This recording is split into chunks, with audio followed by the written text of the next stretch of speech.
Welcome back to the Self-Esteem and Confidence Mindset podcast with me, Johnny Pardo. On today's episode, I welcome Sean, where we're going to be talking about self-confidence, mental health, and this shifting concept he's going to share with us as well. So Dr. Sean Sullivan is a licensed clinical psychologist and founder and CEO of One Perfect, an enterprise mental health and wellness platform that delivers personalized mindset shifting experiences called Shifts. Dr. Sullivan began his formal psychology education at Harvard University and completed it with a psychology residency at the University of Texas Health Sciences Center and postdoctoral training based at the University of California, San Francisco. He has since been featured extensively in national and international publications, including the New York Times, Forbes, and Huffington Post, to name a few. So welcome to the show, Sean. Glad to get some time with you, to have you on. I'm really looking forward to this conversation today. What I'm really interested to know is obviously mental health is something I'm very passionate about as well. And what people, and I've had my own challenges, and it's something that the world needs more awareness, which is great. And seems like you've done a lot of work in the area, and really interested to hear about shifting. What was it that drove you into this area? I mean, was it an experience in your own life, or was it just a fascination? It'd be really interesting to hear what got you into this area of work. Well, thanks, Johnny. Nice to be here. Thanks so much for having me. I really appreciate that question also, because it brings me back every time to really to college. So I'm going to give you a couple piece answer to that. How about this? My dad was a professional tennis player, and he was my tennis coach growing up.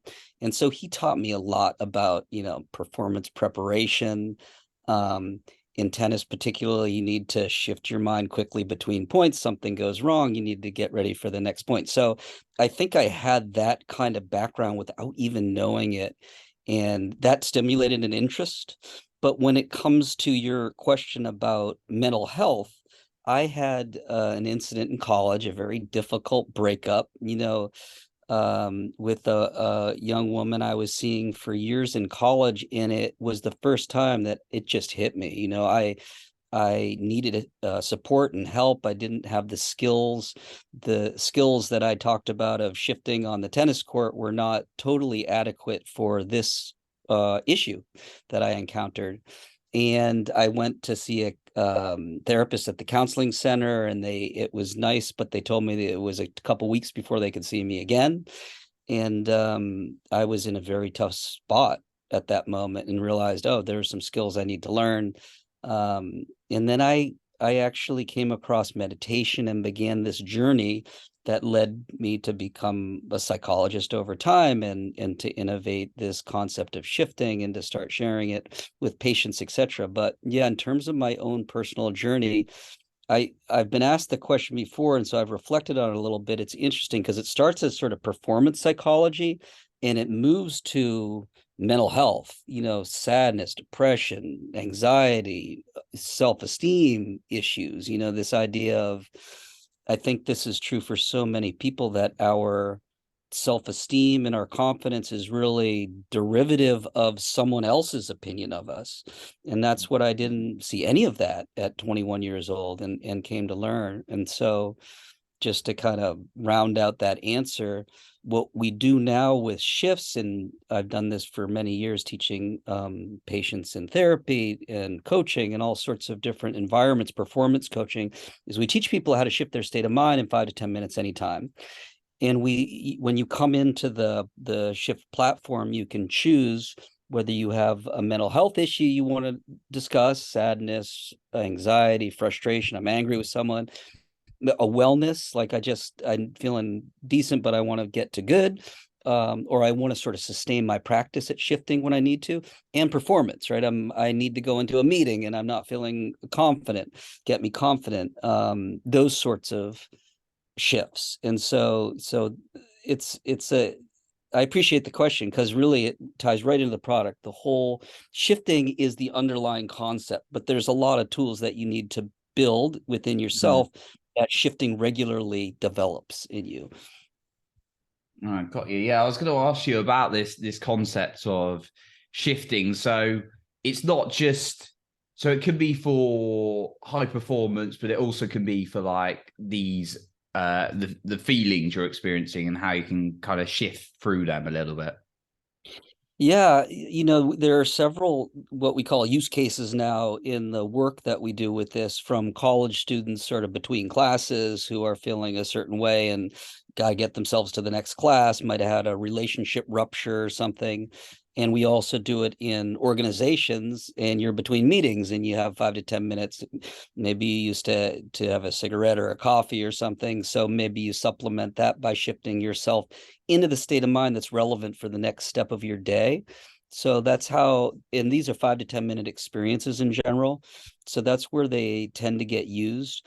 But yes, they can be used. To me, the way that I think about it is you're either moving from bad to good or from good to great. So if you're not doing well, you need to just get back to baseline. If you're doing well, you Mm, might want to get to a performance state of mind, got really get into the flow of your work or your whatever it is that you're going to be doing.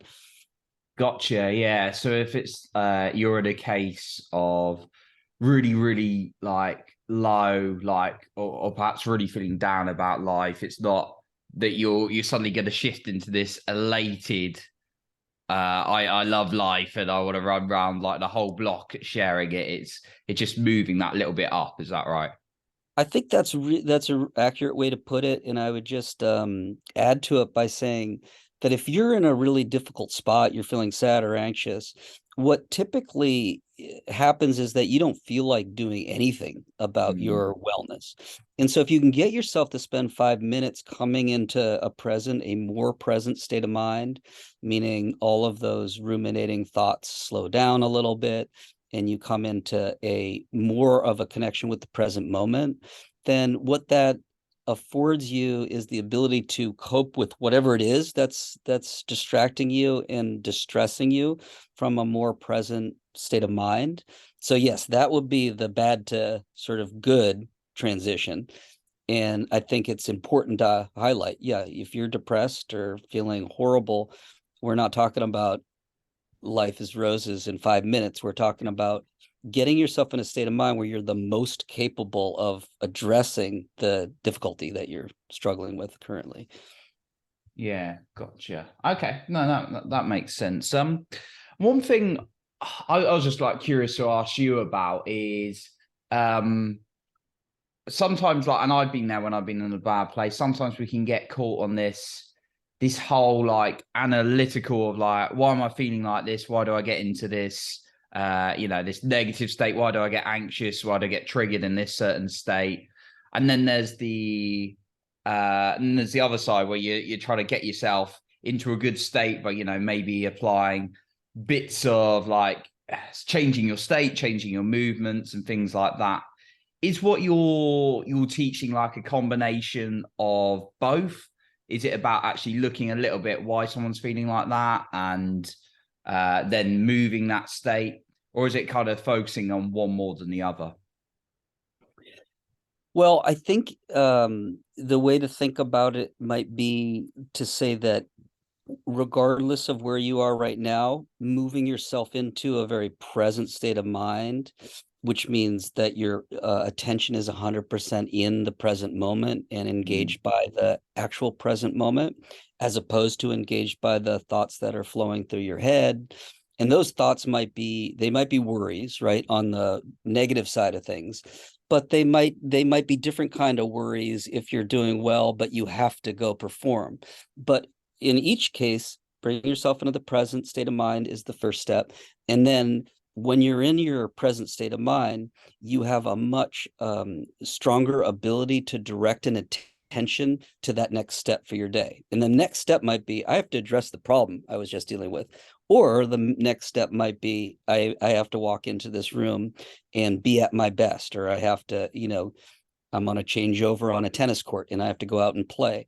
So the first step is to come back into presence, because as it turns out, what we're seeing that's now becoming increasingly, I mean, validated by 40 years of science, but really in a nuanced way validated now, is that when you're in the present state of mind, your stress is reduced significantly. And when that occurs, you're able to cope with your internal state a lot more effectively. Gotcha. Yeah, that makes sense. And to get in the present like moment, is there any effective things you've seen work, practices for people? I mean, I've heard various things. I just wonder if there's one or two that particularly work, or does it Yeah. vary?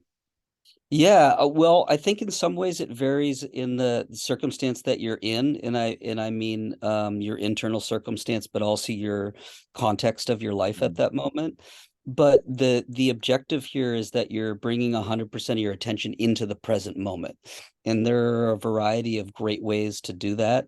They've been called presence portals. I love that concept, and those portals tend to have to do with your senses. So it could be 100% of your attention at looking at your studying your environment with visually, noticing things you've never noticed before. Maybe I'm looking out now, I'm seeing there's a reflection off of the coffee cup that I hadn't seen before, the way the light is streaming. And so that would be, okay, I'm intentionally bringing my visual sensation into an environment.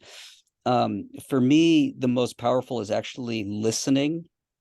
I have come to think of using all of your senses as listening, but going back to your original question, one of the things that I struggle with was overnight, waking up in the middle of the night with like a lot of anxiety. Mm. And I realized I had to address that issue. And I found that, there are shifts that I've developed and that other people, there's lots of ways to get yourself back to sleep, right? And they entail shifting back from that anxiety to the present moment. And the way that's most effective for me in the middle of the night, for example, laying in bed when there's a lot of spinning thoughts, is putting 100% attention into listening for things I've never heard before. And you'll notice, oh, there are all these things that you're not registering that are occurring in your environment that are implicit in the present moment, right? They are the present moment. It's just that your thoughts are spinning so much that you're not experiencing them. Mm. So that form of attention direction is really powerful to me, especially if you struggle overnight sleeping because your eyes might be closed and it's dark. And then, you can apply this to your other senses also, and then you can combine them, and it helps a lot of times. What we do with the shift is, because you're coming in a certain state of mind and you're mentioning that by tapping a few buttons. I'm sad, I'm annoyed with someone. We might go into some ways to think about what being annoyed with someone means before coming into the present moment or after coming into the present moment. So really trying to address the current state that you're occupying is another piece of it. Oh wow, yeah. That's the senses I like, because I was going to ask you really about, we live in such a fast-paced environment, right? And there's all these things going on with, like, we got a busy day-to-day roles or businesses or whatever we're doing, our day-to-day relationships, and I certainly get caught up on it from time to time. We all do, I guess. It's Oh, you like, you're busy, busy, busy, busy. So is there something like that we can proactively do? Is it just like making sure we find time to engage with our senses? okay, so the way that I think about it when I need to motivate myself is that the real ultimate power of this kind of work is to get deeply in touch with yourself, which enables you to kind of be deeply connected to other people. Hmm. And so that's sort of a starting place to me, is really what's the objective here?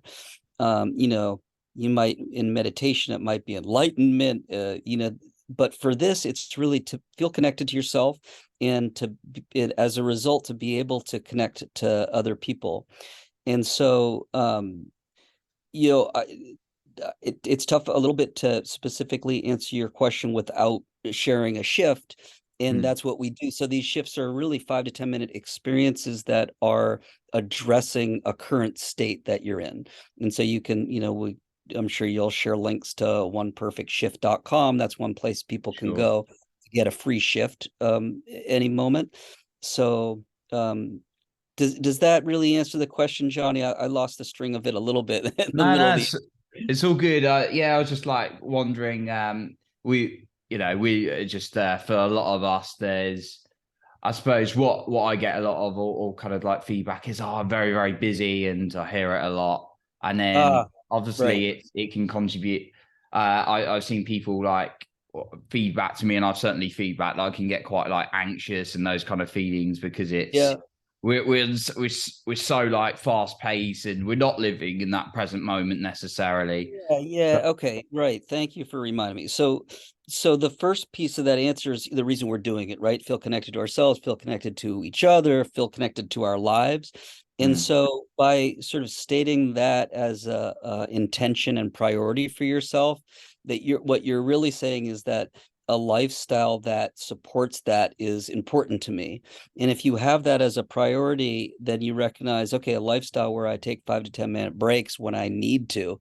And when I think of it, when I need to is when I'm triggered by anxiety. There's a stress, and that's my trigger to say, okay, take 5 to 10 minutes and shift.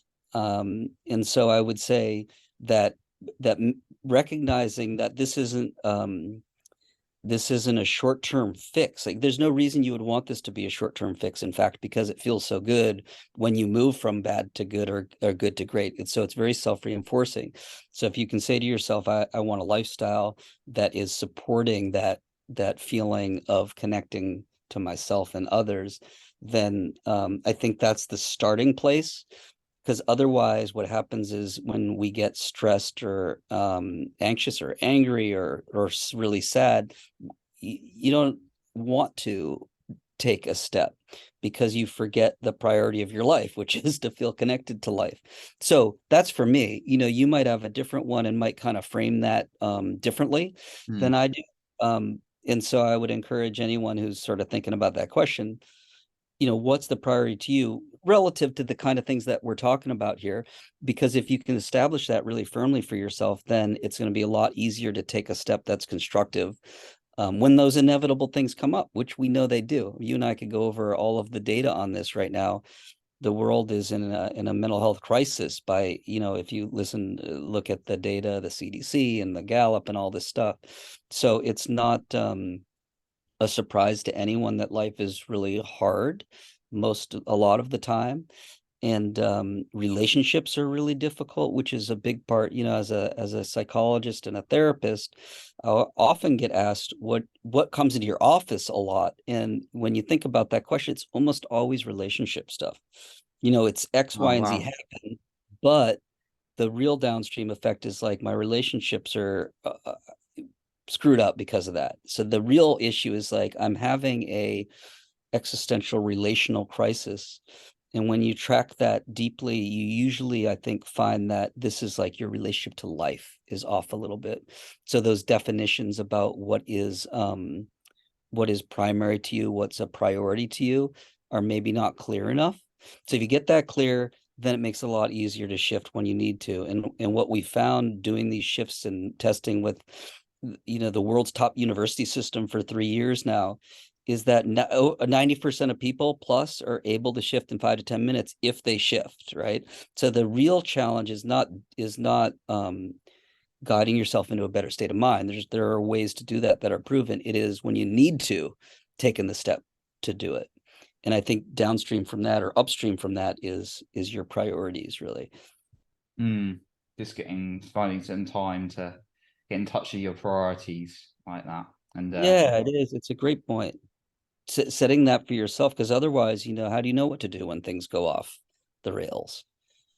yeah, yeah, like that.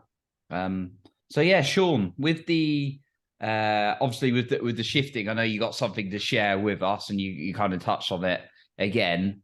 Just as we kind of like wrap up, but love definitely I want to learn as much as I can from you, and can talk for a very long time with you, and I'm sure the listener wants to as well. Just to kind of conclude, really, where can people find you if they want to find out more about you, including your shifting work? And is there a final point that you might want to share with us as well? Well, thank you for saying all that. It's really nice to talk to you, Johnny. Yeah, I mentioned just for ease for people, oneperfectshift.com, free, subscribe, get your shift, get a free shift every week, and then there's an archive there that you can enjoy. The reason that I'm spending a lot of time talking to folks right now is because we are, let's say, shifting from the current fully digital shift products that we offer people to recruiting shift therapists, so that when you come into the app, the app is One Perfect Shift, it's called, and that's a mobile app, so you can do that on iOS or Android. When you come into it currently, you identify what's going on, you get a fully digital experience in 5 to 10 minutes that shifts you. And we've seen really great data on that, and we love it. And we support universities, education systems, and then also organizations who want to support their employees with that. We're adding to that shift therapy, which is when you tap "I'm feeling sad," you then get to choose someone that resonates with you, someone that has maybe it's a background that's similar to yours, or had a something that caused the sadness that you're having in a similar way, or whatever it is that might resonate with you. You choose your shift therapist, and that person is going to shift you in the next 5 to 10 minutes, shift with you into a better state of mind. And shift therapists, we found from the data, they don't need to have a background in psychology. They don't need to have an education, as a therapist or something. They can be trained as a community to community. We call it like peer-to-peer support. And that's the most powerful way to do this, we found. And so what we're doing is asking people who are interested in potentially learning how to shift other people, come to oneperfect.com. So oneperfectshift.com is the shifts.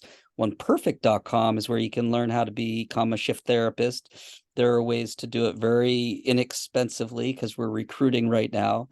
And there are ways to sort of do it and invest with us at the same time now. And I'm really excited about the potential of this, because to me, if we can get like an army of shift therapists who, you would want someone different than maybe I would or someone else would for your 5 to 10 minute shift, right? You would choose someone who has a 5-star rating, but is from this place and has this background maybe. So when we can get to that place, I'm super excited that we can help meet people where they are essentially. And then with 5 to 10 minutes, help them shift. And by when you learn to do that and then you pass that along to someone else, the benefits to you are enormous, right? Now you know how to do it, you've taught how to do it, you're becoming a master at doing it. So I love the future of this. And if people want to learn more, oneperfect.com is a good starting place. Brilliant. It's One Perfect, ONE, not the number, but ONE perfect.com. Okay, got you. Yeah, we'll be sure to link that up in the show notes as well, so people can find out more about your amazing work. I love that concept. Thanks, of getting someone with that background as well, rather than just so you can relate. I love it. So, Sean, I really appreciate you coming on today. So, thank you for your time. Thank you, Johnny. Appreciate it. Nice to meet you and connect a little bit. Of course. So that concludes our episode for today. And remember, you are in control of your own self-esteem and confidence.